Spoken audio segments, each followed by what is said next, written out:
most about being a cheerleader yourself? Oh, wow. There were so many experiences back then. We did a lot of concerts, performing live. We did, I guess my very favorite part were the USO tours. And I traveled all over the world, Beirut, Turkey, Japan, Korea, in the middle of the Indian Ocean on a battleship performing for our troops. And it was just a really heartwarming experience that you'll remember for the rest of your life. Oh, that's incredibly awesome. And so, Kelly, what was your experience like?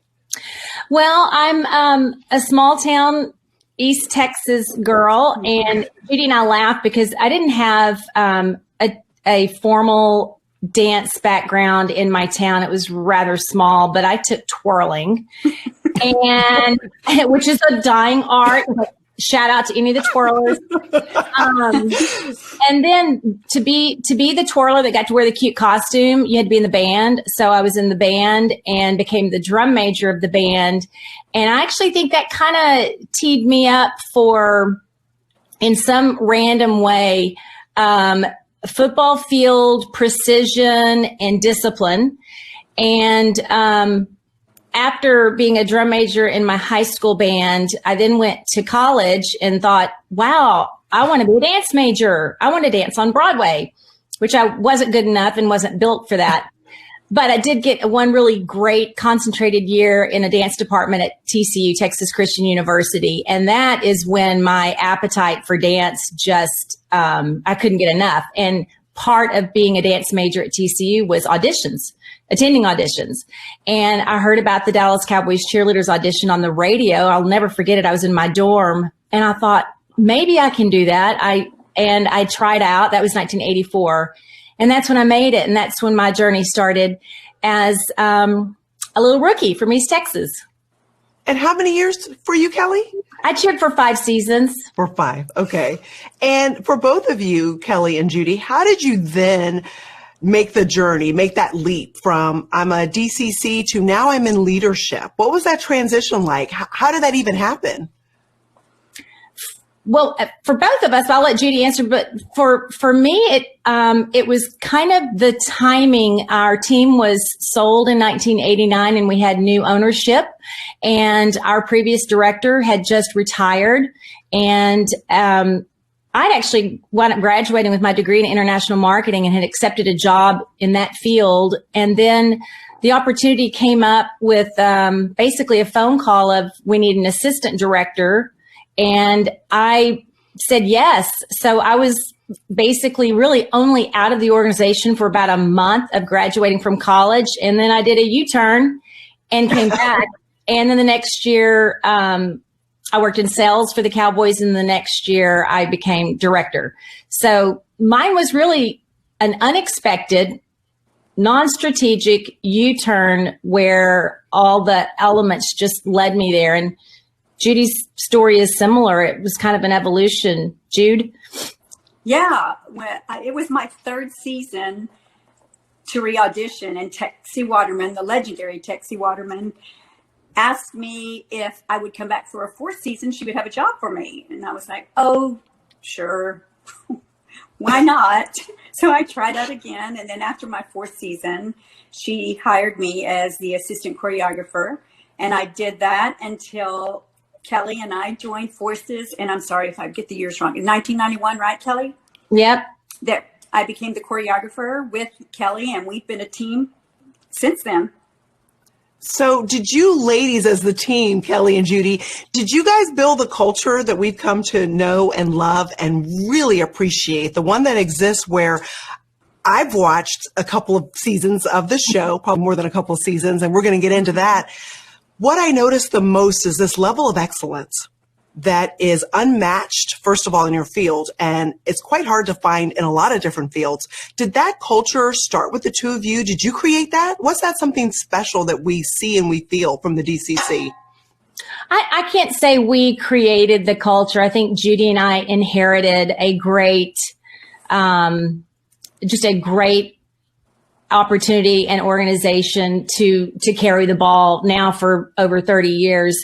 But our Judy mentioned CeCe Waterman, who was kind of the trend setting person in our organization who brought these jazz dancing and huge palms and this style of dance to the field that the NFL had never seen.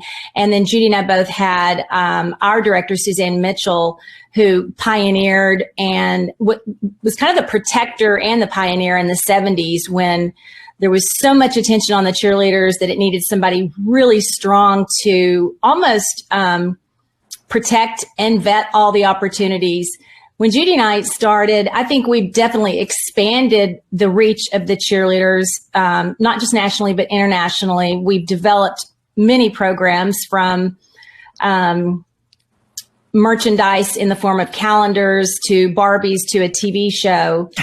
But at the core, I think if you put me and Judy and some cheerleaders from the 80s and even the 70s, you'd hear a lot of similar stories and a lot of similar passions and commitments.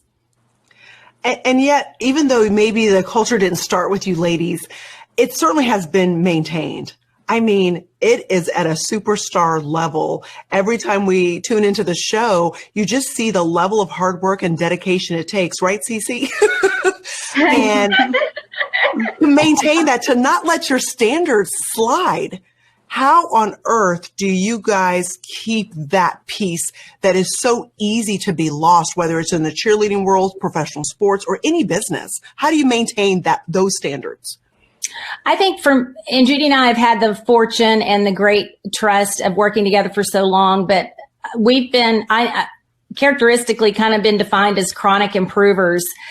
So although we launched a live Christmas show 3 years ago, and we're constantly, if we're in a live performance, we're both taking notes about how to make the next performance better. It's kind of an exhausting existence, but it's just how we're wired. And now Judy and I can finish each other's sentences. But if we're, for example, this season we thought, hey, let's change pom-poms for a game because the girls are dancing in a different space because of COVID. So all of a sudden we're changing and overanalyzing the fabrication and reflection properties of the palms in the girls' hands. So it's, I would say we're always trying to improve, and hopefully we're confident enough to admit when we're wrong. I was going through some old pictures and found some of my worst mistakes as director, and most of them are wardrobe related. So we learn and we admit that. But I love that there's some level of perfectionism that has to exist there for it to be maintained at this high level. And so, CeCe, when did you join the DCC? My first season was in 2018. So I'm originally from Honolulu, Hawaii, and I went to college in Oregon. So I actually lived in Portland for a few years before coming to Dallas. And it's been an amazing 3 years of my life. I've dreamt about being on this team since I was in 5th grade. That's what I was going to ask. Was it a lifelong dream of yours? Yeah, and I'll never forget. It was actually in my dance studio. My dance coach, who has been my dance coach since I was in kindergarten, we were doing across the floor technique, and she just stopped the music and she looked at me and she was like, I just started watching this show and I think you could do that someday. And it was the first season. It was in 2005. And it was the first season of the show. And I was just ecstatic because I own up to it that I'm not the most technical dancer. And Judy and Kelly can attest to that. But she just noticed something in me, and it was so, life-changing in that moment. And from there on, I was like, if she saw something in me that could do something that big and something, that cool to me, I was going to go forward with it. And honestly, ever since that day in class, I worked to get here. And this is my, my end goal. And it's, it's an honor to honestly wear the star every time I put it on. Oh, and what was that like though when you found yourself trying out? You're finally made it. You're going to auditions. Oh my gosh. My heart races for you ladies. Every time you ladies kind of wheel your bag in and you're in your cute little hair rollers. And I'm thinking to go after a dream like that. What was that moment like for you? And then jumping into training camp. Oh gosh. I mean, it was every emotion in the book, you know, from exciting to nerve-wracking. You know, are they going to like me? I mean, I grew up watching Kelly and Judy. So, you know, I was like, how am I going to stand out within, you know, hundreds of girls that were in line with me? You know, I'm looking to my left and to my right, and every girl in the line was absolutely beautiful, and they were also talented. You know, it's more of that playing up what makes me unique, to make sure that they get to notice me. I always joke with actually Kelly and Judy about my hair. You know, I've never worn my hair. It's been a back and forth. I also let Regina weigh in on that. I'm going to let her weigh in on that, but go ahead. Yes, you know, I've never worn my hair curly. These are my natural curls, and I've never worn it curly before. And you know, on the way here to Dallas, I was like, I need to stand out, and I'm going to go with my curls for, you know, the first time. And I knew I might be the only one trying out from Honolulu, Hawaii. I was born and raised there again. So, you know, I think that was a huge thing to notice, and to put in the back of my mind to make sure that I'm playing up what makes me unique, and what I can bring to the team that nobody else can. And what a great decision you made with the curls, because when we were all jumping on today, I thought, oh my gosh, it just immediately, I thought, oh my God, CeCe, you're stunning. And your hair, thank you. That's so sweet. It's so striking.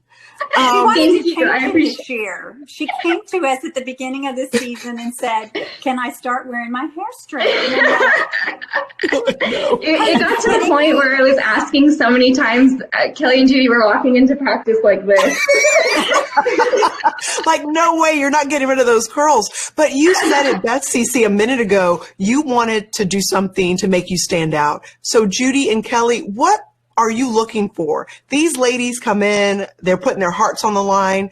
What besides their beauty and their talent, and obviously the talent is a huge piece of it, those kick lines, I never could have done that even 20 years ago. So what are you looking for? What's that special spark? That's something extra that makes someone DCC. Well, CeCe's the perfect example. Her extra is her personality.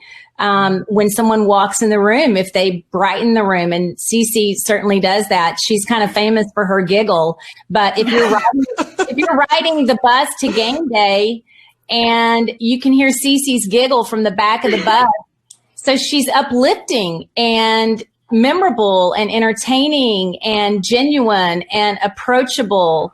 So somebody in Hawaii, between her parents and her dance teacher, surrounded her in an environment where she could be just so unique. I mean, she's unforgettable and fun, and for sure. Are we recording this? Yes. I want to make sure we are. And all the other ladies on your team will see this. So your parents, your friends, everyone. Well, that's what's so special about our team is the girl. Oops. That's okay. I just think all the other girls on our team would agree about CeCe. She is very much a bright light in the locker room. Oh, thank you. You can so tell that right away. You can pick up on that. Well, now, and what were you saying, Kelly?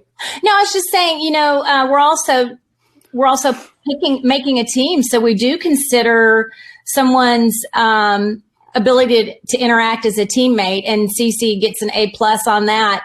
And at the same time, they're individuals. And since I've been kind of reviewing some of shows for our upcoming season 15, you just, you know, if Judy and I get the time to take the time and really get to spend time with the cheerleaders, that's where you just fall more in love with their backstories and who they are and how they got here.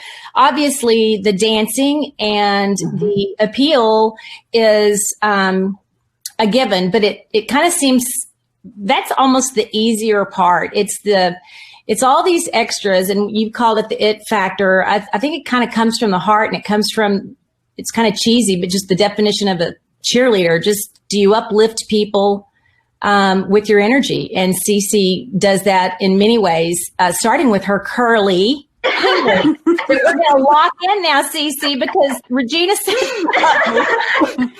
I was blown away. I was blown away when I saw her just a little bit. We were jumping I think it's gorgeous.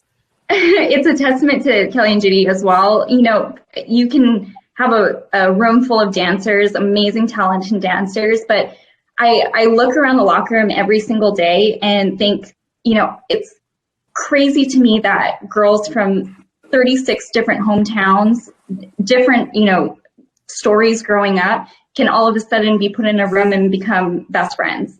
You know, I tell my friend Caroline's to the side of me every day in the locker room, and I tell her every day that I can't believe, you know, she's from Missouri, I'm from Hawaii, and now she's my best friend. And like, our paths crossed in such a crazy way, but it's, you know, it's more, the job comes with the perks of friendships and memories like that. So. Oh, that's so awesome. So, Kelly, you mentioned the show a few moments ago. How on earth did the Dallas Cowboys cheerleaders find themselves a reality show? And it's also the country music channel's, I think, most popular and longest running show. How did this happen? Well, when reality shows were just kind of starting, and this was, 15 years ago, plus a pilot, we were kind of getting different ideas and offers sent our way, and we poo-pooed most of them, to be honest with you, because when you're that visible, you're vulnerable as well.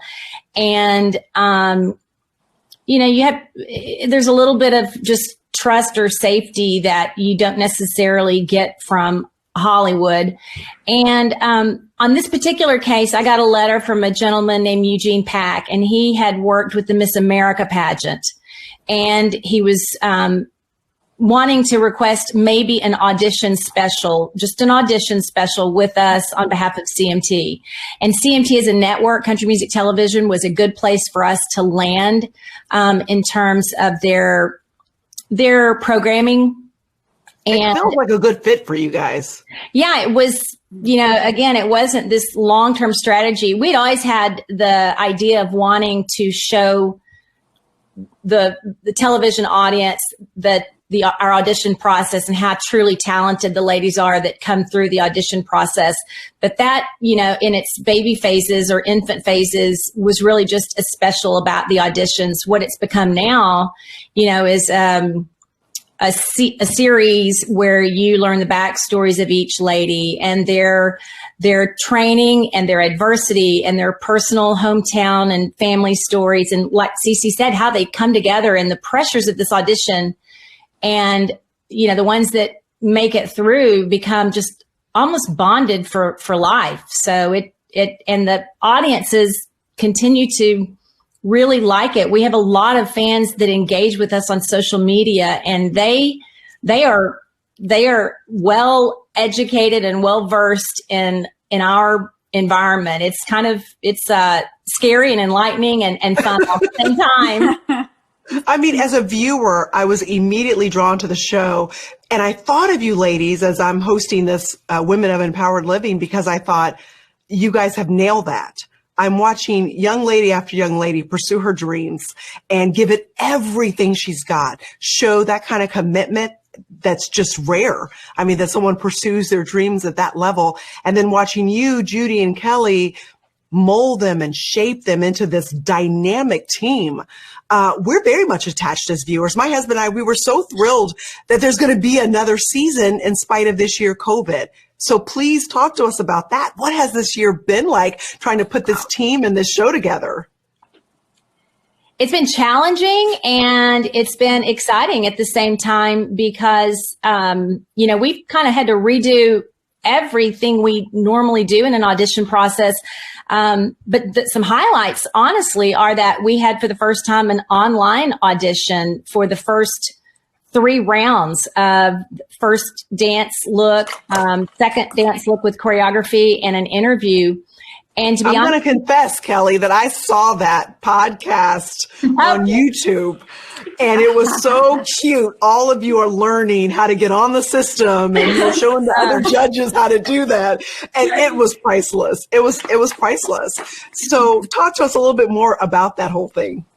well, Judy can jump into this. It just is exciting because the best part of this audition being adapted is that we watched videos of over 1,500 applicants, and we saw them one-on-one. We saw them in their hometown, in their environment. It was like hometown visits at Hello, and we studied them. Like, I can remember pressing the pause button on my computer and truly studying the skill of their dance, and we could do it on our own time in our own space. And it was one girl at a time, as opposed to a really quick 60 or 90 seconds in front of judges in a group of 5. So by the time the ladies came to training camp, we knew them. I felt like I know the rookie candidates this year better than I ever have before even meeting them. So that was really exciting. And I think it's just been something very unique and special to this 2020 squad. Even though there were 1,500 ladies auditioning, they got so much more attention from us than they would have at a normal audition. We personally looked at each one of them in detail, listened to their interview, looked at where they lived, read their composition or their biography that they sent in to us. And it was really fun. And watching it come to the girls that ended up in training camp was a great process. We had some really, really fun and great dancers. And looking back at some of those videos now, we really came a long way this year. I didn't know how we were going to do it. And Kelly, that's what I was going to ask. Did either of you, or did you, CeCe, did any of you think we're just not going to have a season? We're not going to be able to have an audition or a training camp. Did that cross your minds at all? Yeah, it was a scary standing in time moment for all of us when everything went down, and no one knew what anyone's next move was going to be. But I think Kelly put her head focused on the big picture, and I don't know if I tell her this enough, but I really admire her business sense, and she puts herself on a path, and you can't stop her. And she does it the right way and the smart way, and that's something that I really admire about her. And I'm learning that that's what it takes to create this level of culture, maintain it, and then do this during a pandemic and navigate yourself and the team and these ladies through it. CeCe, what did you think, having to do training camp and auditions and all this during COVID? Yeah, in the beginning of it, I would say end of March, we were still kind of in the, unknown stage. And so as time progressed, honestly, I was holding on to every bit of hope that we would still have a season. But I also, in the back of my mind, knew that if any team was going to be on the field or in the game day experience, it was going to be us. I just, I have that kind of confidence in our organization and as well as in Kelly and Judy. And so I always knew we would do something this season, and where I was just grateful enough to still be, again, in that game day experience.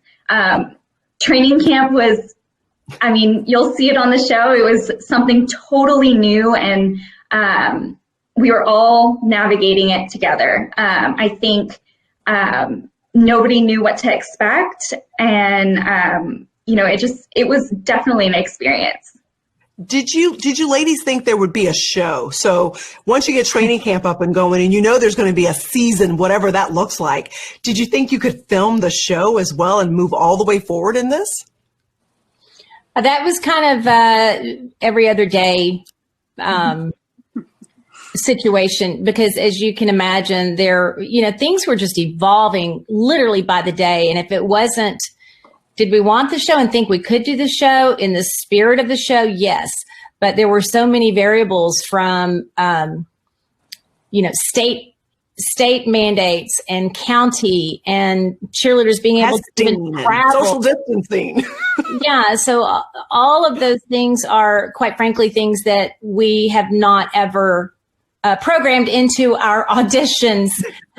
So like Judy said, we worked tirelessly with the production company and internally to try to keep it alive and create a safe environment so that these ladies could have this chance to compete and perform.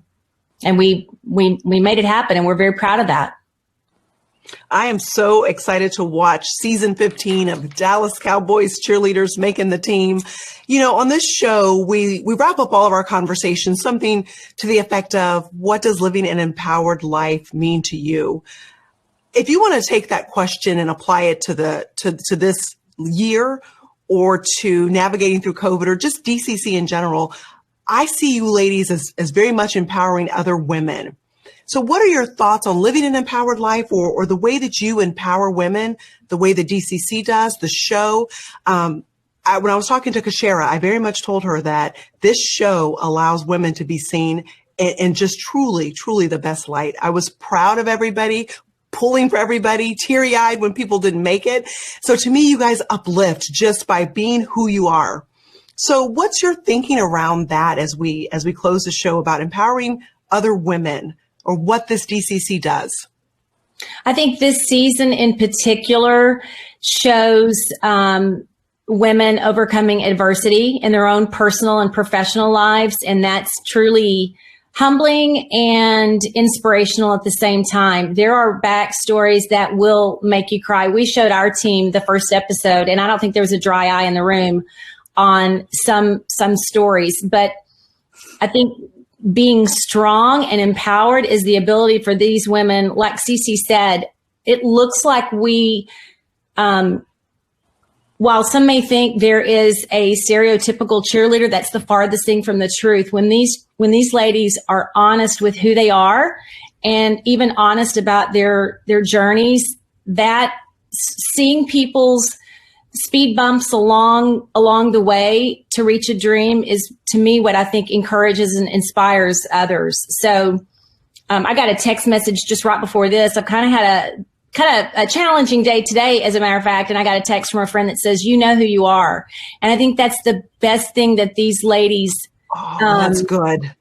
Is not try to be the performer or the person that they think we want, but like CeCe mentioned in Hawaii, she knows who she is. She knows where she's from. And we have so many beautiful, unique, diverse, successful, high-achieving women that believe in themselves, and hopefully we can help them believe in themselves more. But they know who they are. And I think that's empowering if they, stay true to who they are. That's so good, Kelly. And that's exactly what I think the show brings to life. Judy, what would you like to say? And CeCe also? Wow, that this group of girls that went through the experience this year are really strong, and you'll see it in the show. There was a lot of great dancers, and it came down to having to cut some of the great dancers, and that's really hard on us. But I think that in the end, we picked the perfect team, and we've had so far a great season. Awesome. CeCe? Yeah, I think, every day I get the question, do you all really like each other? I get that a lot. And I think people think we're always competing, against each other. But I've never once ever felt like I was wanting another girl's spot. It was always, I want my spot, and I want these girls to have a spot on this team as well. And it's just that uplifting spirit across the locker room, in the studio, on the field, of us just always bringing each other up. And then, Kelly and Judy always believed in me. And I think that's huge, coming from, a small island back home, and making this journey here has been, I think my most memorable moment would be watching my mom cry in the locker room because she was so proud of me. I'm sorry, I get choked up every time I think about it, but it's because, this dream has come true for me. I've gotten to meet the most amazing women in my life, and it's so overwhelming when a girl comes up to you, you know, in her little DCC outfit, you know, in the stadium, and, you know, she's looking up to you like, you know, I want to be you one day. And that's all you can ask for, you know, and that's really when the dream clicks. Like you did it, and you've done something cool, and, you know, something to look up to. That is amazing and so well said, CeCe. And that is exactly why when I thought about who would be a great fit as we build this Women of Empowered Living show, I've watched your show for years, and you lift up other women. And can I just tell you that the three of you did that for me today. So thank you from the bottom of my heart for pouring into us. Well, right back at you. And by the way, since you're from, I think you mentioned Atlanta, you have a fellow Georgia Peach in this year's show that you might want to pay attention to. I can't give it away, but I think Atlanta will be proud. Oh gosh, I'm so looking forward to the show. So everyone, you got to watch this show. If you have not seen this show yet, tonight, November 24th, Dallas Cowboys Cheerleaders Making the Team, season 15. From the bottom of my heart, with as much gratitude as I can tell you, Judy, Kelly, CeCe, thank you so much for being here and being a part of our community today. Thank you. Thank you for having us. Thanks everybody for watching, and we will see you next time. Bye-bye.